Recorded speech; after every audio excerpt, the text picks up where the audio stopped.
बच्चों, कल हमने व्हीटस्टोन सेतु पर आधारित एक प्रायोगिक उपकरण मीटर सेतु की बात की थी। आज फिर हम प्रैक्टिकल विषय लेकर आए हैं। यह प्रैक्टिकल विषय ऐसा है जिसको थ्योरी के रूप में बोर्ड परीक्षा में भी इसका प्रश्न पूछा जाता है और साथ साथ यह प्रैक्टिकल में भी करने को मिल जाता है। उस उपकरण का नाम है विभव मापी। विभव मापी बच्चों मीटर सेतु की तरह ही संरचना है, लेकिन फ़र्क ये है कि जो लकड़ी का फ्रेम होता है, लकड़ी के फ्रेम पर मैंने बताया था कि मीटर सेतु में 1 मीटर लंबा एक मैग्नीन धातु का तार लगा होगा। वो मीटर सेतु में 1 मीटर लंबा तार होता है, लेकिन विभव मापी में वही 1-1 मीटर लंबे तार, लेकिन इस तरह से 1-1 मीटर लंबे तार कई सारे लगे होंगे।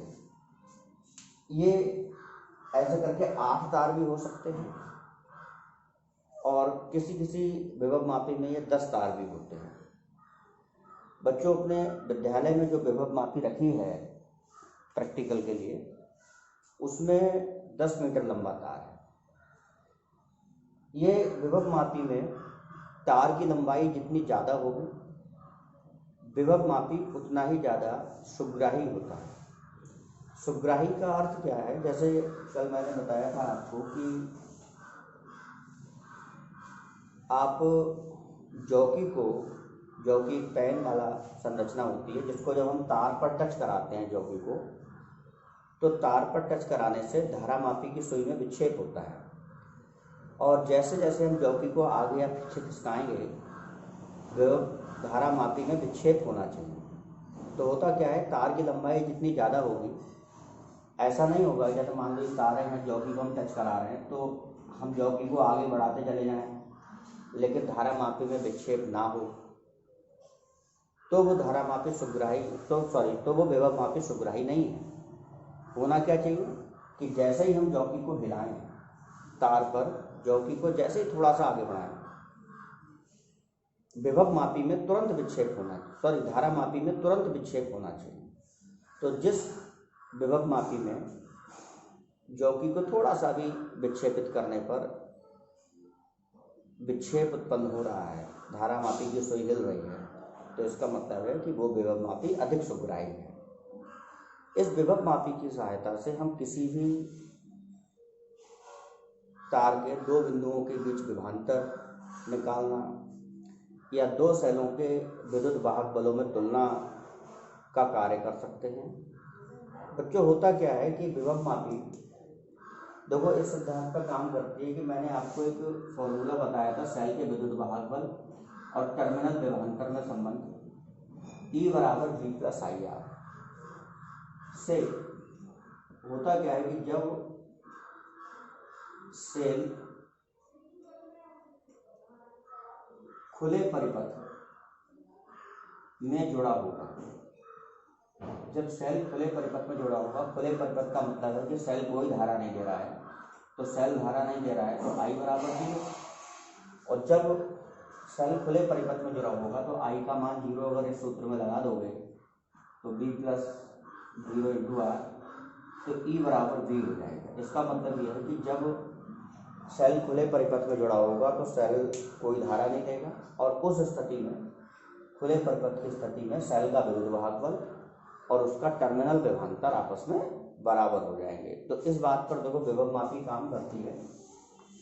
तो विभव मापी में जो 10 मीटर लंबा तार है वो इसलिए दिया गया है कि किसी विभव मापी में 10 मीटर और किसी में 8 तार भी लगे होते हैं, तो 8 मीटर लंबा तार हो गया।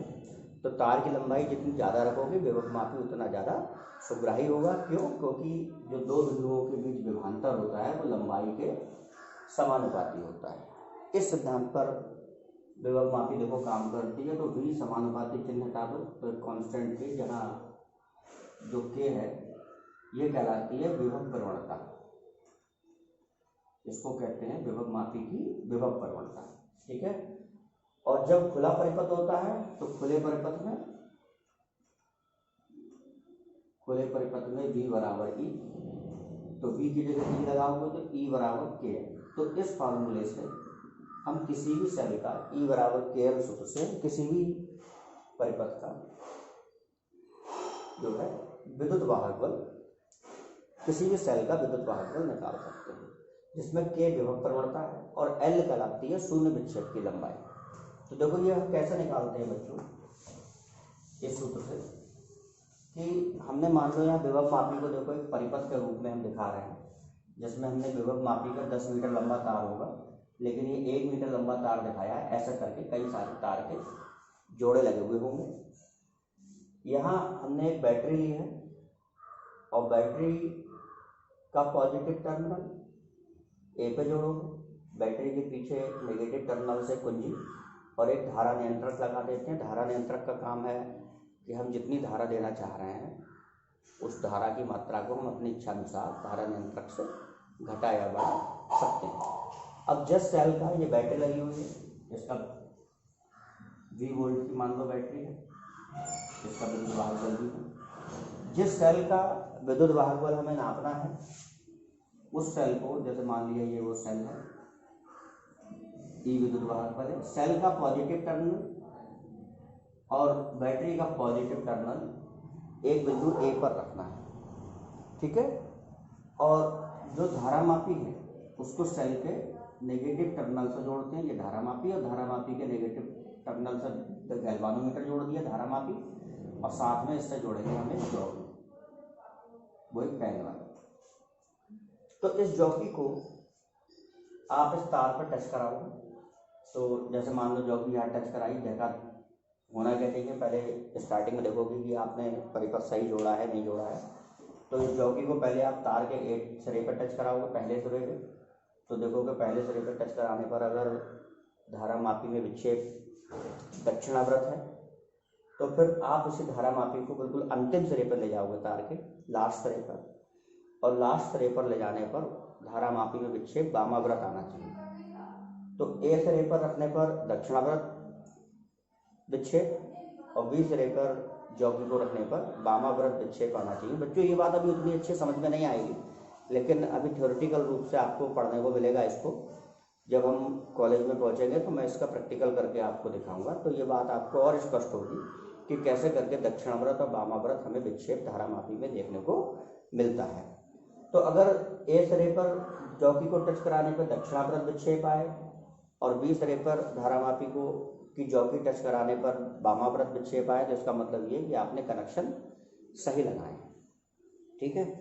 अब आपको क्या करना है कि आपको जॉकी को, जैसे मान लो यहाँ टच कराया, दक्षिणावर्त विक्षेप आ रहा है, अब जॉकी को धीरे धीरे टच कराते हुए आप आगे ले जाओगे, और जिस जिस जगह जाने पर, जैसे मान लो आपने ये थी धारामापी, ये बीच में शून्य होता है, ये 1 2 3 4 लेफ्ट में भी लिखे होंगे 1 2 3 4 ऐसे इंगित चिन्ह दाईं ओर भी होंगे। तो आपकी मान लो आपने यहाँ ए पे सिरे पर टच कराया, धारामापी में विक्षेप की सुई रट गई, और जैसे जैसे आप जॉकी को ऐसे आगे बढ़ाते चले आओगे खिसका के, ये विक्षेप ऊपर की तरफ होता चला जाएगा, ऐसे करके सुई ऊपर उठती चली जाएगी, और जिस बिंदु पर सुई जाके ये 0 पर आ जाए, जैसे मान लो आपने जॉकी को यहाँ टच कराया और यहाँ टच कराने पर आपका शून्य विक्षेप आ गया, तो आपको क्या करना है, इसी लंबाई को मापना है। तो नीचे एक स्केल लगा हुआ होगा, वही एक पैमाना जो मैंने आपको कल मीटर से तुम बताया था, वो उसकी जो लकड़ी का फ्रेम होगा उस पर पैमाना लगा हुआ होता है, उस पर आप ये एल लंबाई नाप लोगे कि कितनी लंबाई पर जाकर हमें शून्य विक्षेप की स्थिति मिली, और जिस लंबाई पर शून्य विक्षेप की स्थिति मिली उस लंबाई एल का मान E बराबर KL सूत्र में लगाकर आप ये निकाल सकते हो कि जो सेल हमने लगाया है इसका विद्युत वाहक बल कितना है, ठीक है।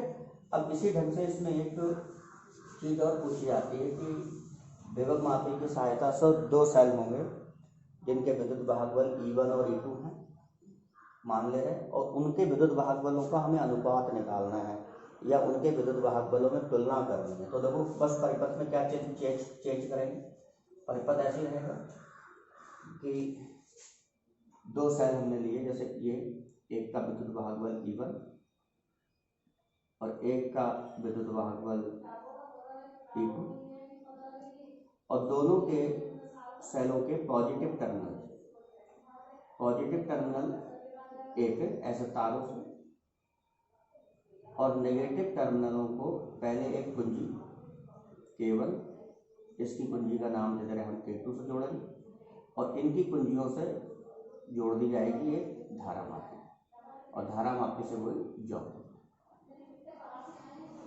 इस प्रकार का परिपथ हम बनाते हैं। बच्चों होता क्या है कि जिन दो सेलों की तुलना करनी होती है, ये मैं बता दूं, जो हमने विद्युत भाग बल E1 और E2 माने हैं, जब हम लैब में प्रैक्टिकल करते हैं ये, तो उसमें से एक सेल लेक्लांस सेल बनाते हैं। लेक्लांस सेल वही वाला जो आपको मैंने पहले बताया था कि एक विद्युत अपघट्ट के विलयन में आप एक कार्बन रॉड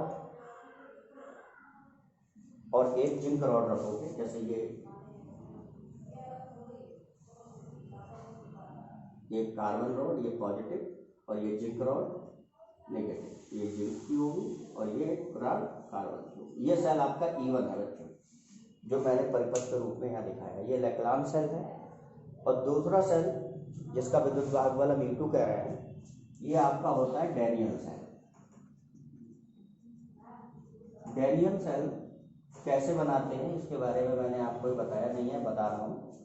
लेक्लांस सेल बनाने का ढंग तो पहले भी बात हो चुकी है। डैनियल सेल बनाने के लिए बच्चों एक तांबे का बर्तन होता है, लैब में ही मिलता है और आप तुरंत डैनियल सेल तैयार करोगे। कैसे करते हैं कि एक तांबे का बर्तन होगा, जैसे ही तांबे का पात्र, और तांबे के पात्र में आप थोड़ा सा, लैब में मिलेगा कॉपर सल्फेट, जल में कॉपर सल्फेट के टुकड़े इसमें डाल दोगे, कॉपर सल्फेट, और यहाँ जल भर दोगे। ठीक है। इसके बाद इसमें एक हमको एक मिलता है सरंध्र पात्र। सरंध्र पात्र क्या होता है कि एक खोखला ऐसे बेलनाकार चीनी मिट्टी का बर्तन होगा। ये चीनी मिट्टी का बर्तन होता है और चीनी मिट्टी का बर्तन इस प्रकार का होता है जैसे घड़ा नहीं होता, घड़ा मिट्टी का बना हुआ, तो वो बहुत मुलायम होता है, वो गिर जाएगा तो झटका लगने पर टूट सकता है। तो ऐसे सावधानी से पकड़ते हैं। तो पतला सा जो चीनी मिट्टी का बर्तन होता है वो डैनियल सेल के अंदर ऐसे डुबो देते हैं। ठीक है। और ये अंदर तो खोखला है और इसके अंदर भर दिया जाता है यहाँ सल्फ्यूरिक अम्ल।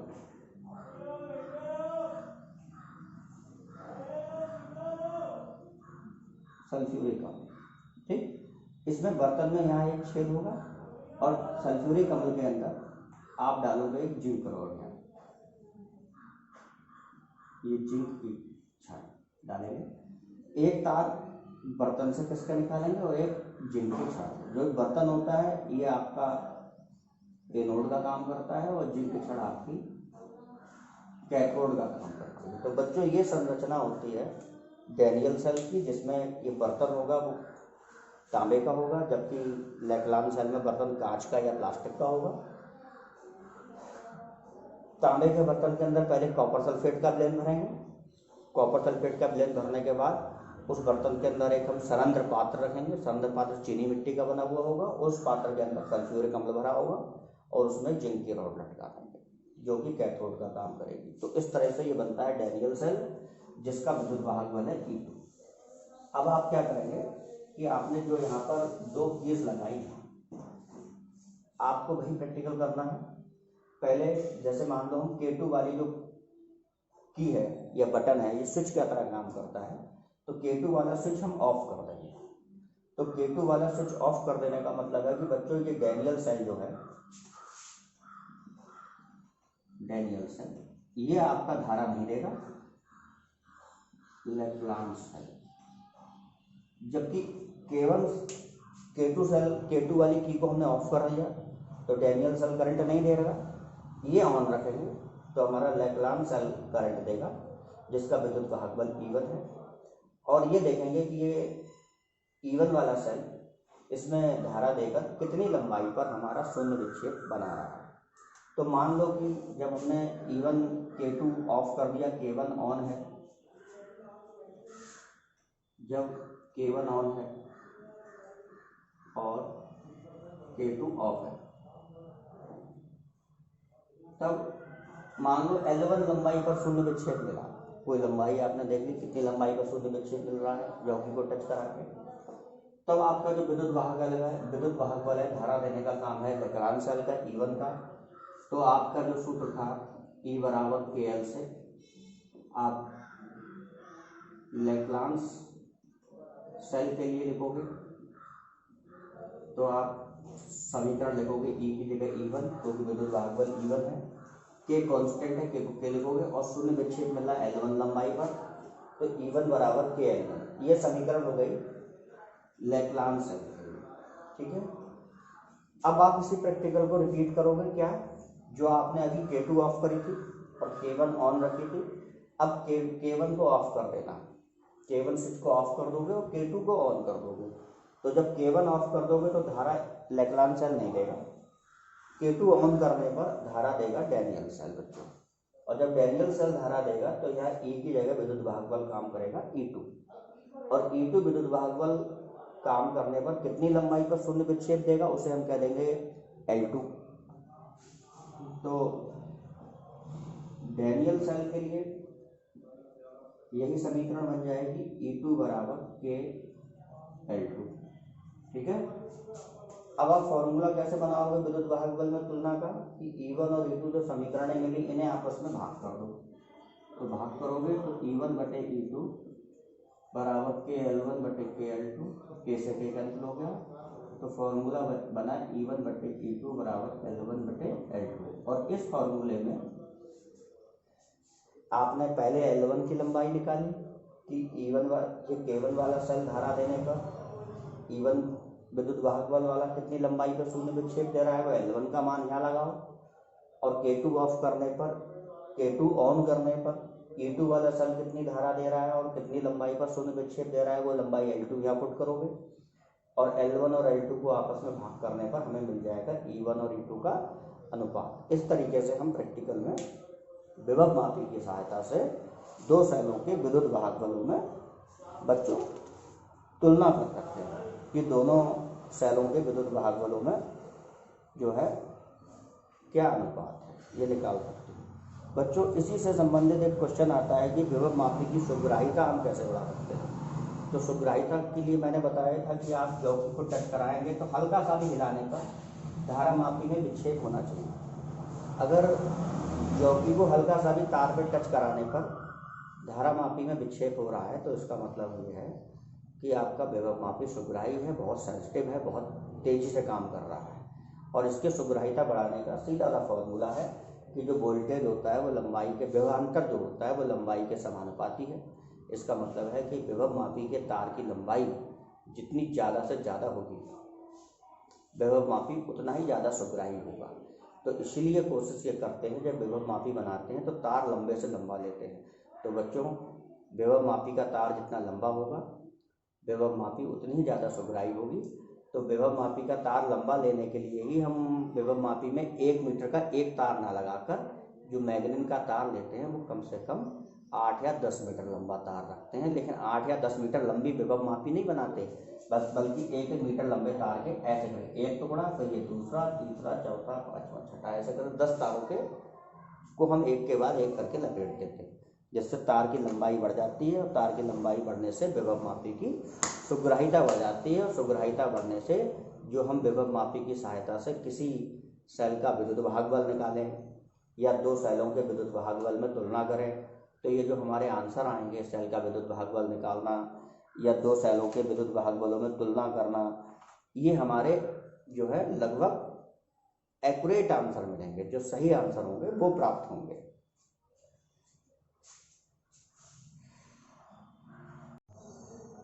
इसी तरह से बच्चों विद्युत वाहक बल की तुलना करने के बाद विभव मापी का एक प्रैक्टिकल और आता है कि विभव मापी की सहायता से सेल का आंतरिक प्रतिरोध स्मॉल r ज्ञात करना। तो बच्चों किसी सेल का आंतरिक प्रतिरोध कैसे निकालते हैं, तो विभव मापी का पहले तो वही आप अरेंजमेंट करोगे कि एक बैटरी लगाई, बैटरी के पीछे कुंजी केबल कह दिया हमने, और ये लगा दिया हमने धारा नियंत्रक।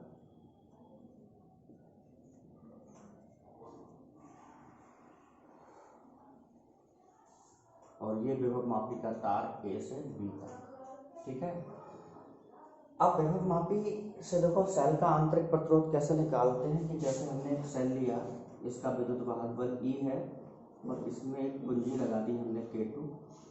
ठीक है, और एक हमने लेंगे इसके साथ प्रतिरोध बॉक्स। प्रतिरोध बॉक्स के बारे में मैंने कल आपको बताया था कि इसमें प्रतिरोध बॉक्स में जो ये हमने संक्षेप में चित्र बनाया है, इसमें वास्तव में जो बॉक्स होता है उसके ऊपर घुंडियाँ लगी हुई होंगी और जितने ओम नीचे लिखे हुए होंगे, जितने ओम की तुम घुंडी निकाल लोगे उतना ही ओम प्रतिरोध इसमें काम कर रहा होगा। और सेल का पॉजिटिव टर्मिनल और प्रतिरोध बॉक्स का पॉजिटिव टर्मिनल दोनों ले जाकर विभव मापी के पॉजिटिव टर्मिनल पर जोड़ोगे और इनके नेगेटिव टर्मिनल से वही एक धारा मापी और जॉब जोड़ी जाएगी। इस स्थिति में बच्चों क्या करते हैं, इस तरीके का ये परिपथ बना करके प्रतिरोध बॉक्स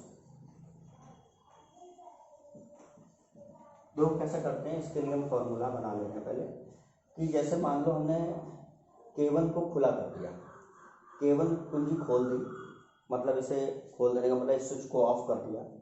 तो स्विच को ऑफ कर देने पर K2 लगी हुई है, तो K2 लगी हुई है तो इसका मतलब सेल का जो विद्युत वाहक बल काम करेगा वो E विद्युत वाहक बल का सेल धारा देगा और E विद्युत वाहक बल का सेल धारा देगा। और हमें ये नापना है कि धारा मापी से जुड़ी हुई जॉकी को तार पर टच कराने से कितनी लंबाई पर हमें शून्य विक्षेप मिल रहा है। तो मान लो बच्चों कि हमने K1 को ऑफ कर दिया, कि जब K1 ऑफ है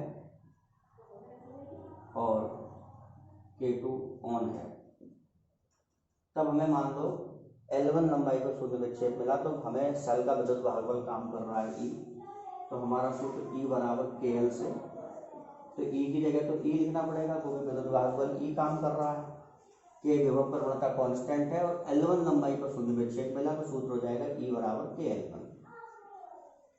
ठीक, अब इसका उल्टा काम करोगे।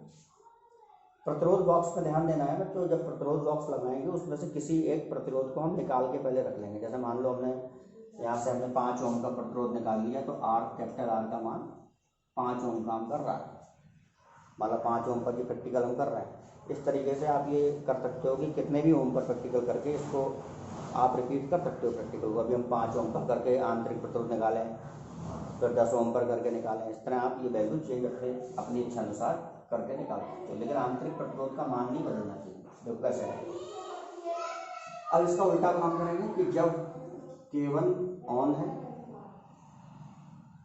और K2 ऑफ कर दें, ऑफ है तो K2 ऑफ कर दी, तो K2 ऑफ कर दी तो अब ये सेल जो है धारा नहीं देगा। K1 ऑन कर दी तो अपनी बैटरी का धारा देगी जिसका वोल्टेज है V। ठीक है, तो यहाँ E की जगह लिखना पड़ेगा V बराबर K, और धारा मापी देखेंगे कितने लंबाई पर शून्य विक्षेप दे रहा है। मान लो अब L2 लंबाई पर शून्य विक्षेप दे रहा है, तो सूत्र हो जाएगा V बराबर KL2। समीकरण दो, दोनों को भाग करो तो सूत्र मिला V बटे E बराबर, भाग करोगे K से K कट जाएगा, L1 बटे L2। ये जो सूत्र मिला इसको हम अभी कह दे रहे हैं समीकरण 3, इसका हम अभी यूज करेंगे। बच्चों सूत्र बना रहा हूँ मैं कि आप आंतरिक प्रतिरोध के लिए कैसे करके सूत्र बनाओगे। तो देखो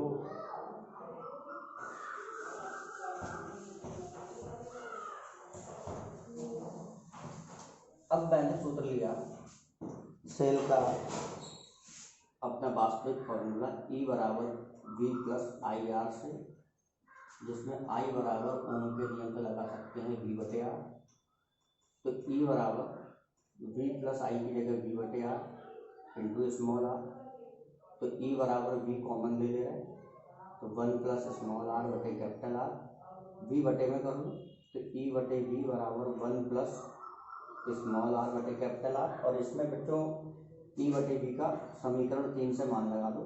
समीकरण 3 से E बटे V का मान रखने पर तो E बटे V का मान क्या था, L1 बटे L2 बराबर 1 प्लस स्मॉल r बटे कैपिटल R, 1 इधर कर लो तो L1 बटे L2 माइनस 1 बराबर स्मॉल r बटे कैपिटल R, तिरछी गुणा करो तो स्मॉल आर बराबर सूत्र हो गया कैपिटल आर इंटू L1 बटे L2 माइनस 1। तो बच्चों ये जो सूत्र बना आंतरिक प्रतिरोध स्मॉल आर का, इस सूत्र की सहायता से हम जो ये सेल लगाया है इसका आंतरिक प्रतिरोध निकाल सकते हैं। कैसे करके कि पहले ध्यान देना है, पहले आपने K1 ऑफ करी, K2 ऑन करी। K2 ऑन करने पर जो लंबाई मिलेगी शून्य विक्षेप की वो L1 नोट कर लोगे, L1 का मान यहाँ पुट करोगे।